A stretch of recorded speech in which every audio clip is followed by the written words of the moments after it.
क्रांतिसिंह नाना पाटील यांच्या जयंतीनिमित्त जिल्हाधिकारी कार्यालयात अभिवादन.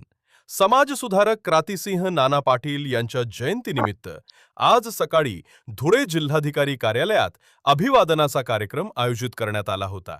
अधिकाऱ्यांच्या उपस्थितीत क्रांतिसिंह नाना पाटील यांच्या प्रतिमेचे पूजन करीत अभिवादन करण्यात आले आहे. समाजसुधारक क्रांतिसिंह नाना पाटील यांचे सामाजिक योगदान मोठे आहे.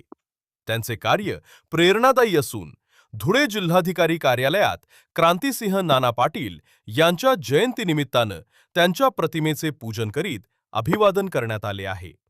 अप्पर जिल्हाधिकारी सुभाष बोरकर यांनी क्रांतिसिंह नाना पाटील यांच्या प्रतिमेचे पूजन करून अभिवादन केले. यावेळी उपजिल्हाधिकारी संजय बागडे, सहाय्यक महसूल अधिकारी विजय बावा यांच्यासह जिल्हाधिकारी कार्यालयातील अधिकारी, कर्मचारी उपस्थित होते.